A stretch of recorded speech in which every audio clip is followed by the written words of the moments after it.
I didn't understand at the time. I only understood later when I saw that someone already knew my name, my route, and exactly where I would be stopping that night. And it wasn't by chance. This account does not use my real name. I just wanted to serve as a warning. I was hauling a sealed load of auto parts from Albuquerque, New Mexico, with a delivery scheduled near Phoenix. It was a short-haul, pay-per-mile freight job, the kind where you add up the diesel, the truck installment, and the delays. And you realize that short only means short on the map. I'd come off 3 nights of bad sleep, noisy yards, and fragmented rest. I was driving functionally, but inside I knew I was pushing the autopilot to its limit. My plan was simple: westbound I-40, quick stop in Gallup, and then a real rest further ahead, in a place I knew that had a camera. I didn't tell anyone about it. I didn't even write it down in a route app, it was all in my head. The first strange thing was on the tracking device. A message appeared as if it were from the carrier system, but with a different format. Route confirmed, I-40 West, stop 01, Gallup 02, Holbrook. The system never lists stops like that. It only indicates route deviations or delays. I deleted it thinking it was a bug and continued on my way.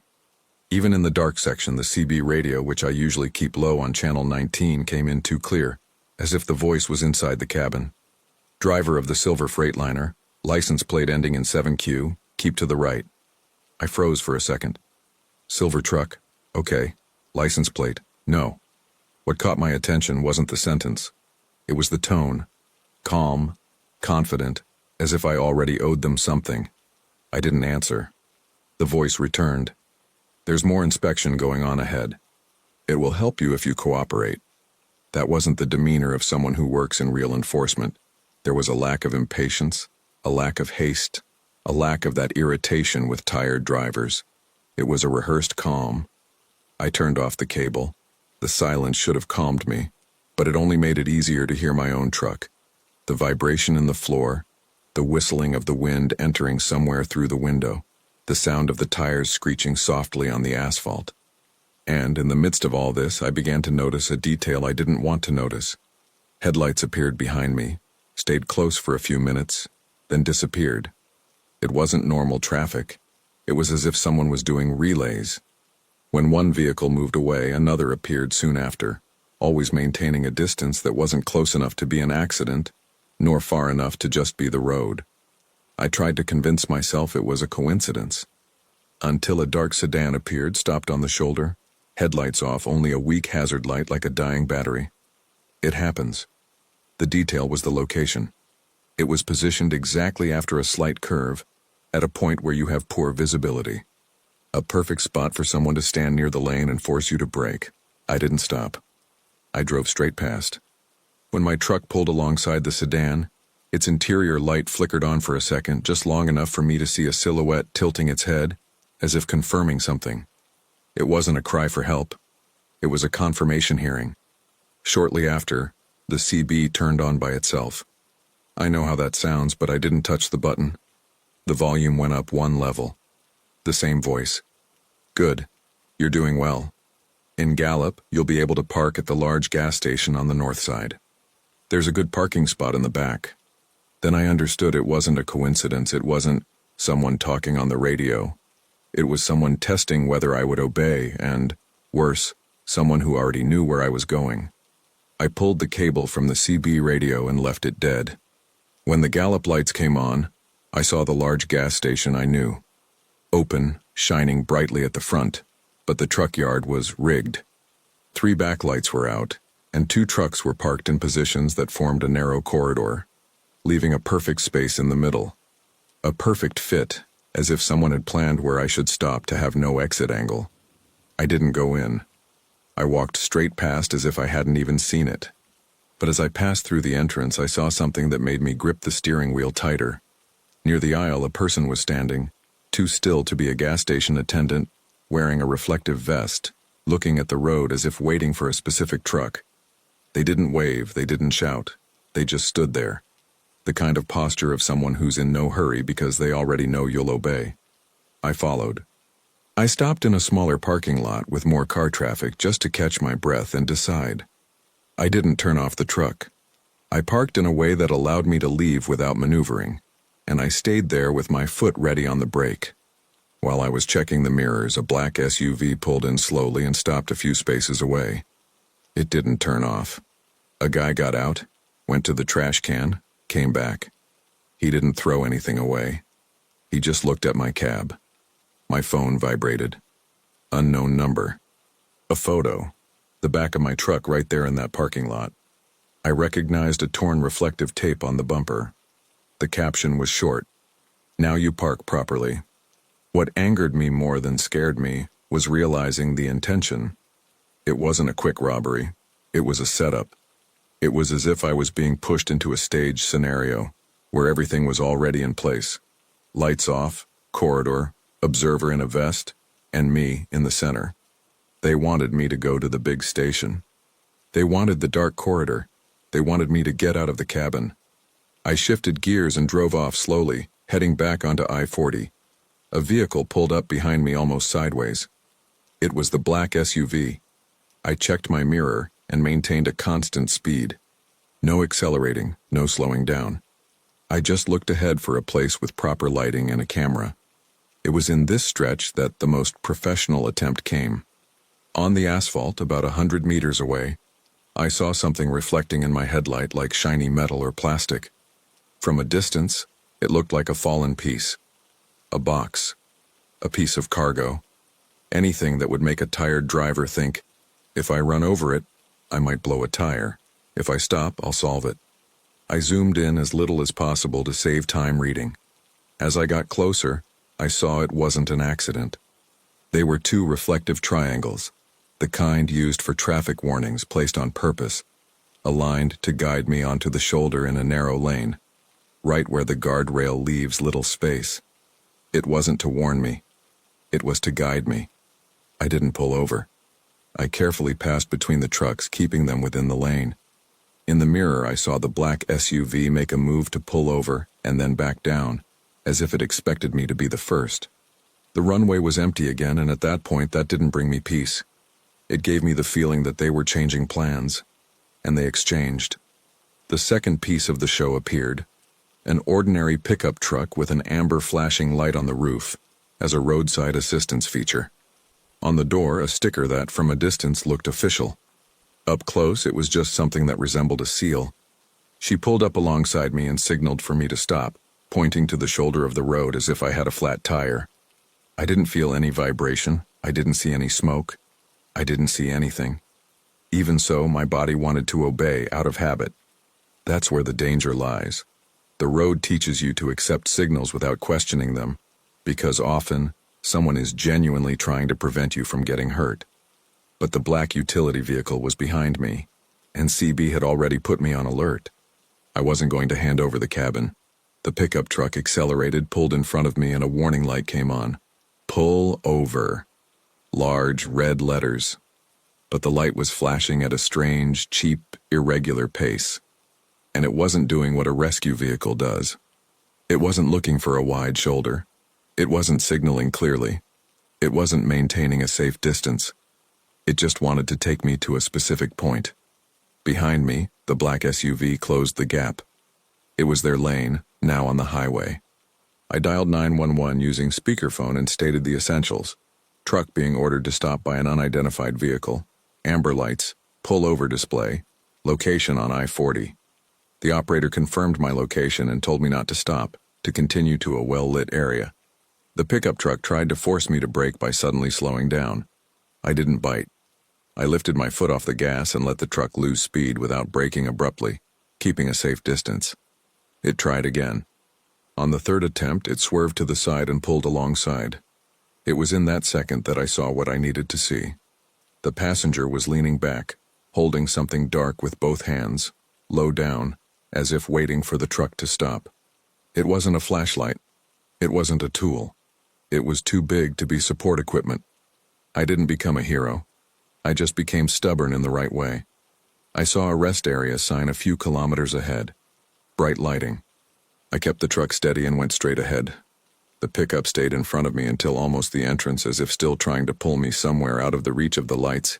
But when it saw the bright area and movement, It accelerated and disappeared. The black SUV went straight past and vanished soon after.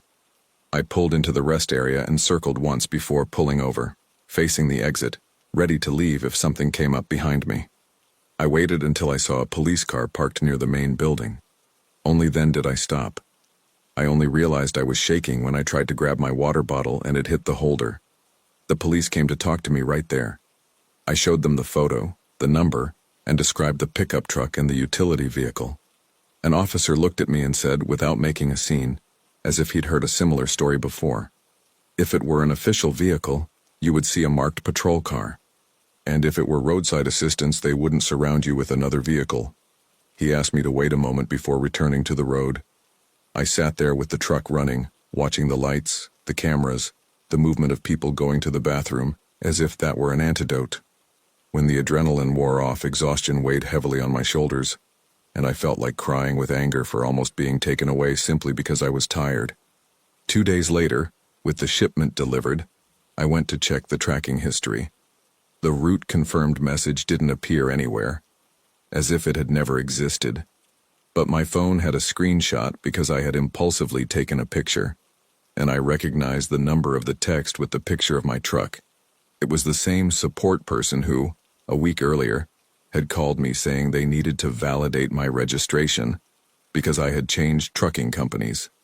At the time, tired, I answered things that seemed like small things. Name, last digits of license plate, type of truck, most common route where I usually stop. He spoke as if he were just checking. I handed it over as if I just wanted to hang up and get back to driving. I wasn't robbed. I didn't become news. I just got close enough to understand how it works. On the road, the most dangerous scam isn't the one with a gun. It's the one with the right information at the right time, because fatigue transforms attention to detail into obedience. Remember this simple rule: no one on your side needs you to stop in the dark, and anyone who tries to decide when to stop for you isn't trying to help. If you're enjoying these chilling stories, don't forget to like and subscribe to the channel. Turn on notifications so you don't miss any more terrifying tales to come. Now, get ready for another journey down dark and mysterious roads. I'd been driving long enough to understand that the road has two kinds of danger: the danger you see coming, and the danger that was already waiting for you before you arrived. That week I was driving as an owner-operator, hauling a full truckload of automotive parts from Topeka to Denver. It wasn't a fancy load, but it was a good contract, the kind you don't want to lose. I was tired, not from sleepiness, but from accumulated fatigue. 2 nights of poor sleep, one stop that was too noisy, another that was too crowded. You know how it is. Your body is on its feet and your mind starts working slower. I've always been careful about stopping. I don't pull over just anywhere. I avoid the shoulder of the road as if it were a written rule. But that morning the ELD clock was ticking down and I fell into that stupid, only 20 minutes logic. It was a long, empty stretch of I-70, a few minutes from an access road I didn't want to take because it looked poorly lit. I saw a wide shoulder with short grass and a strip of firm gravel. No nearby exit, no bridge, no service area. The decision was quick, practical, and completely wrong. I gently pressed the brake, pulled over, straightened the car, and turned it off. I turned on the hazard lights just out of habit and pulled the sunshade. I didn't turn everything off. I left the dashboard on standby, the phone in its holder, and the trip computer at a low volume just to hear movement. I was almost closing my eyes when the radio opened by itself. It wasn't that normal hissing sound. It was a clean signal like someone had gotten into my truck. And the first thing I heard was my own voice, with a strange delay, repeating a phrase I recognized as mine, but that I didn't remember saying that day, as if someone had recorded a piece of an old conversation and played it there, just to prove they could. After that came the real voice, calm, unhurried. A male voice, not too deep, without a strong accent, the kind you imagine someone who works in radio every day would hear. He said my first name. I don't use my real name on CB. I use a nickname when I do, and I wasn't even talking to anyone that night. I just stood there, motionless. My brain tried to find an explanation. Interference, someone mistook me for someone else, coincidence. but it just kept going. He said my unit number, which was painted on the door, and the color of my trailer, and said something that only someone who was seeing me up close would know. Your curtain is half open on the passenger side. I felt the skin on my arm crawl. I swear that at that moment the air inside the cabin became heavy, as if I had just realized I was locked in with a problem that had no face. I didn't respond. I did what I always do when something seems wrong.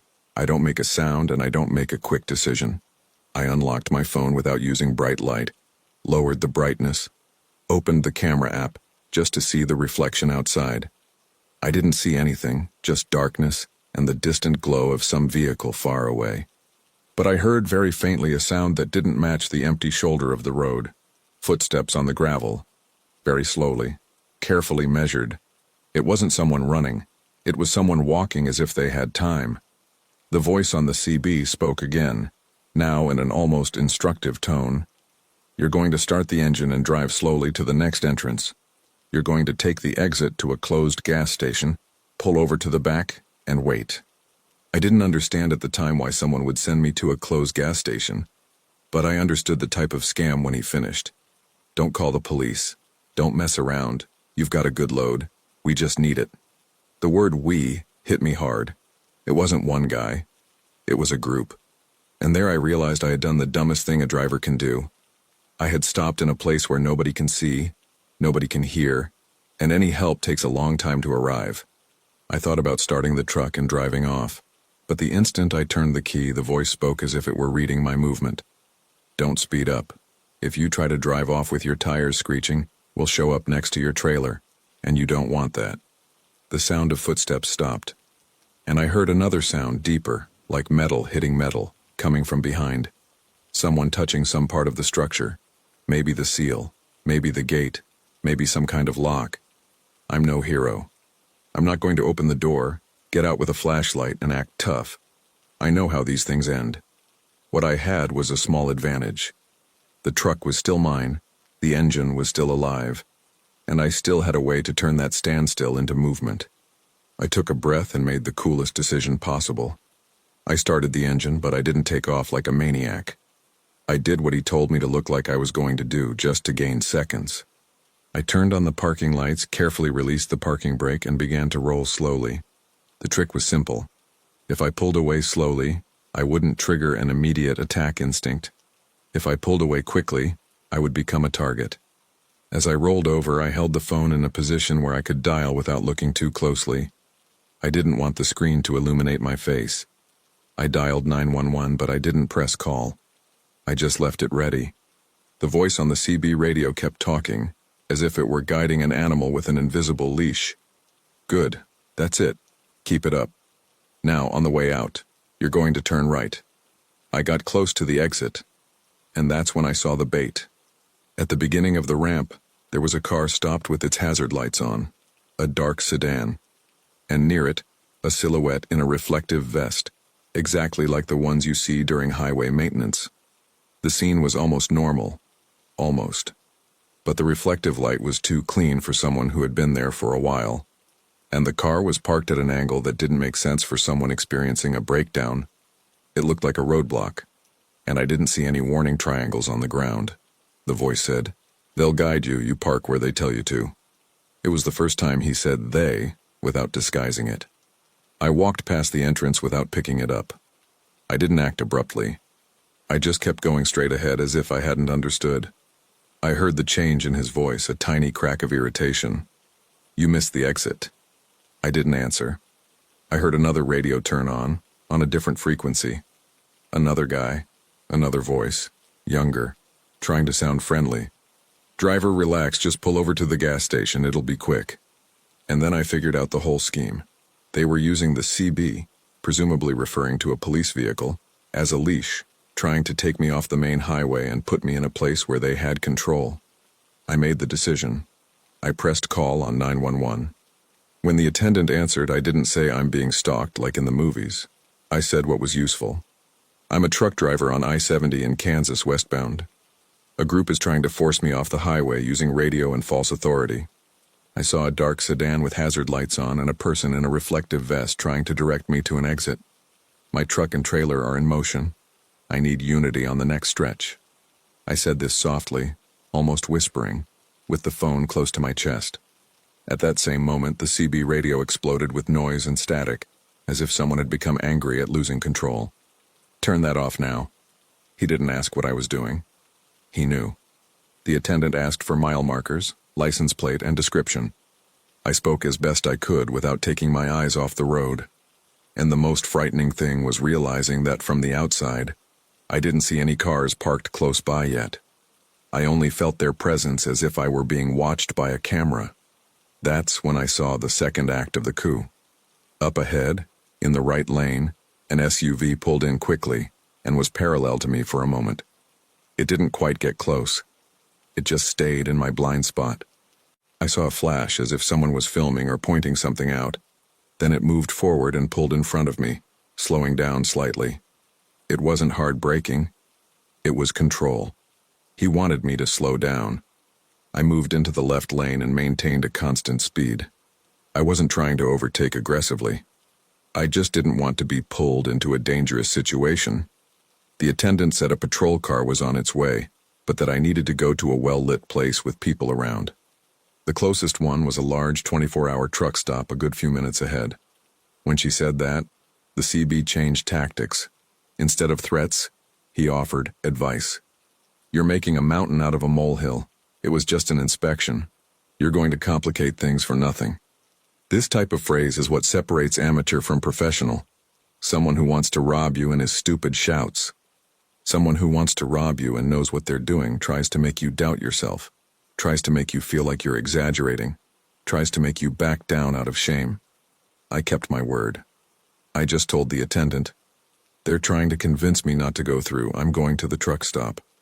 When I saw the lights of the gas station on the horizon, I felt something I don't like to feel, premature relief, because that's exactly where they tried one last push.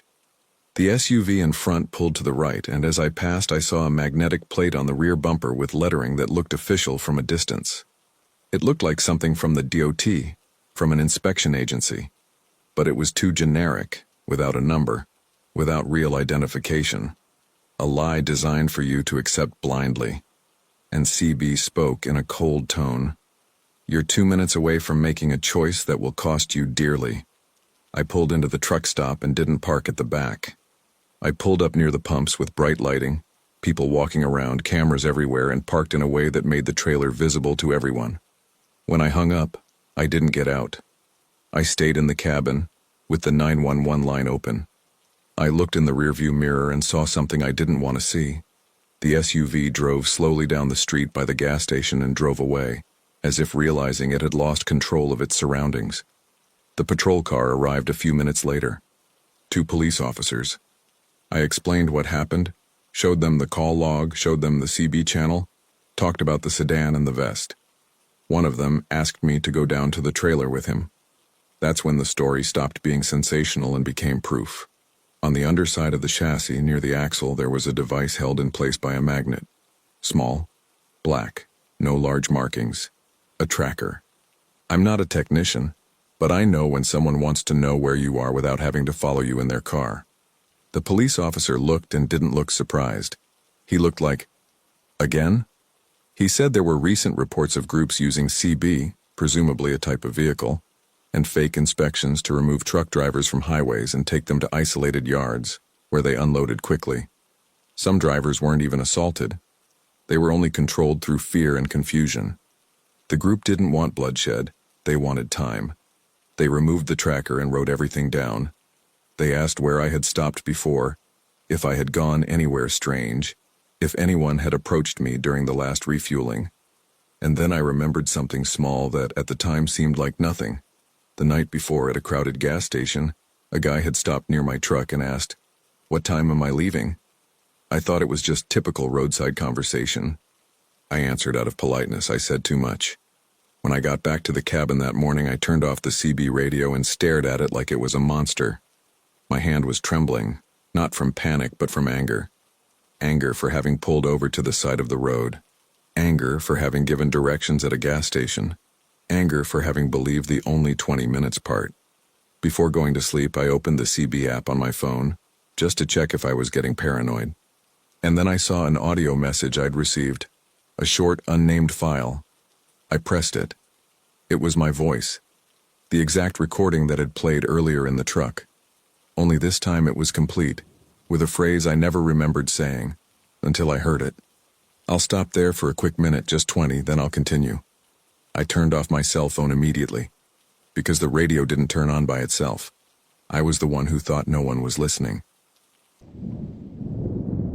It took me a while to put this into words because I don't know how to explain at what point that trip stopped being just exhaustion and an empty road.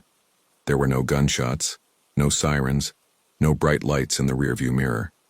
Even so, someone started following me as if I were a point on a map, and I only understood their intention when it was too late to pretend it was a coincidence. I had picked up a load of auto parts to deliver across the state border, and the deadline was tight, as any trucker knows well. Short contract, fixed payment, penalty for delays. I don't like this kind of job, but I needed to. I left in the late afternoon, filled up with gas before hitting the main highway, and kept up the pace. The first few hours were normal. Traffic, city lights, radio playing bad music, that routine that makes your mind switch to work mode. After midnight, everything changes. The cities fade into the distance, gas stations become less frequent, and the GPS turns into a long line cutting through the darkness. In this part of the road, the silence is deceiving. It seems like peace, but it's the kind of peace that amplifies every detail.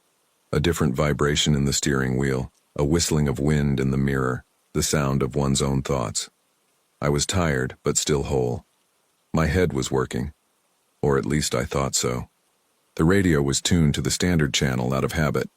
Hardly anyone talks like they used to, but I keep it on because sometimes someone warns about an animal on the road, an accident ahead, road work, a police checkpoint.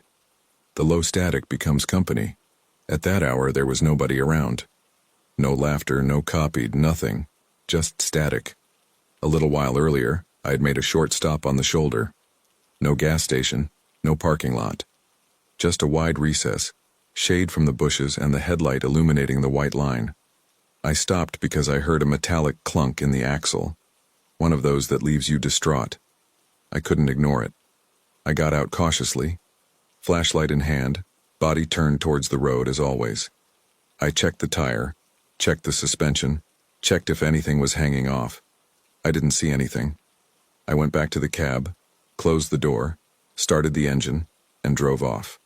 I didn't even touch my cell phone. I didn't talk to anyone. I didn't log anything on any app.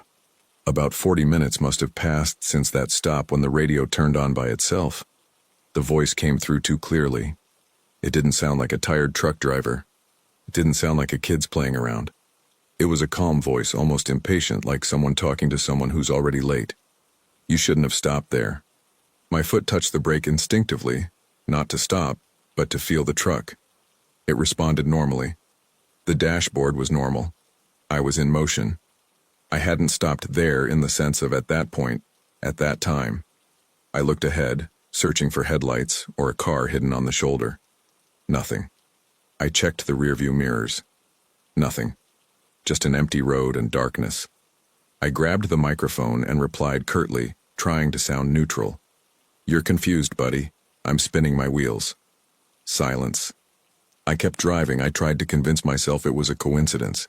Someone could have seen another truck stop earlier, another truck, at a different time.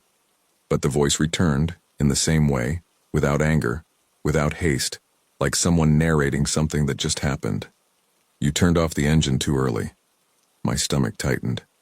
I didn't turn off the engine too early at that point.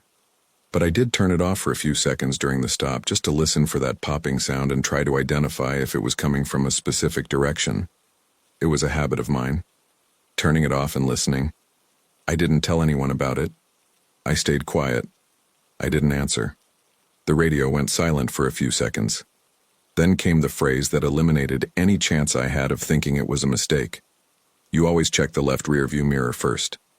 I swallowed hard. That's true. I've looked at my left eye first ever since a close call that nearly sent me crashing years ago. It's an automatic habit. I do it without thinking. And that night, I did. And then I looked at my right eye. The voice spoke as if it had watched the movement of my eyes. I turned off the radio. I didn't lower the volume. I turned it off completely.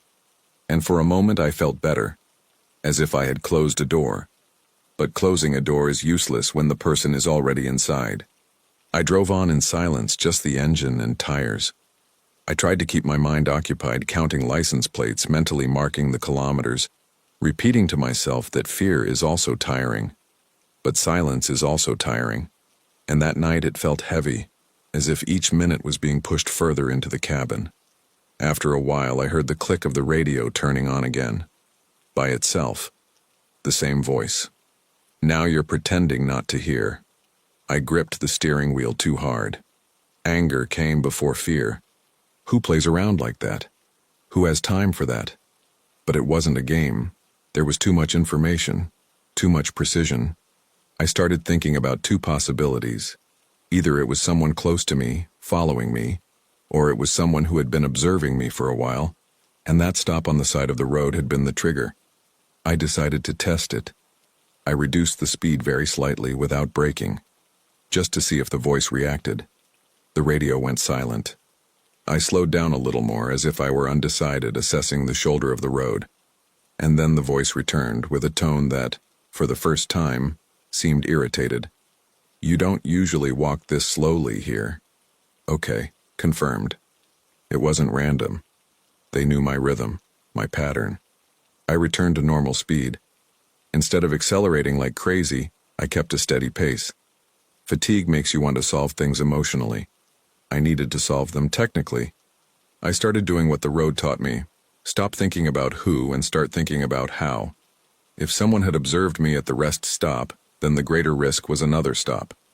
If someone had access to the radio, then the goal was to induce me to do something, not just talk. And if they were so sure about my routine, then I needed to break the routine. The first thing I did was change small things inside the cabin. I adjusted the seat, changed the position of the mirror, opened the window a little just to hear outside, then closed it. I turned the interior light on and off quickly, as if I were looking for something. It was a theatrical performance, but I wanted to see if the voice commented, if it reacted, if it gave away that it was seeing me in real time. Nothing. That was worse, because it meant the observation might not have happened at that moment. It could have been earlier. It could have been someone who marked my truck and was just driving me now, waiting for me to fall for the bait. I thought about calling the company, but that kind of call in the middle of the night turns into bureaucracy. They ask for license plate number, location, and tell me to go to a safe place. And I didn't have a precise location beyond a point on the GPS. Even so, when the signal fluctuated and returned for a few seconds, I sent a short message to a fellow driver. If I disappear, I'm on this route. The radio is acting strangely. I didn't want to scare anyone, but I wanted to register that something was happening. After that, I started observing the road more closely than usual. That's when I noticed a pattern I hadn't seen before. A faint light, very far away, appearing and disappearing in the rearview mirror. It wasn't a bright headlight. It was as if someone had their low beams on, trying to hide the distance. The road had undulations and slight curves, and the light disappeared over the hills. But it always came back. It always came back. I can't say for sure if it was the same vehicle, but its behavior was bad. It wouldn't approach, it wouldn't overtake, it wouldn't disappear completely. It maintained a presence, like someone waiting for the moment when you're going to slow down and pull over. I spent some time trying to find a simple solution. A gas station, a police station, anything well lit. But the stretch of road seemed to stretch on.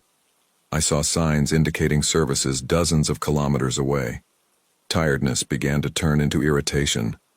And irritation is dangerous because it makes you want to solve it quickly. The radio was quiet for a long time, and that gave me the false impression that it was over. I even thought about breathing, relaxing my shoulders. That's when I saw something ahead that chilled me even more than the voice. An improvised exit through the bushes, an irregular opening in the shoulder of the road, with recent tire marks, loose dirt, and a piece of reflective tape tied to a stake. It wasn't an official sign. It was an invitation for anyone who knew it existed.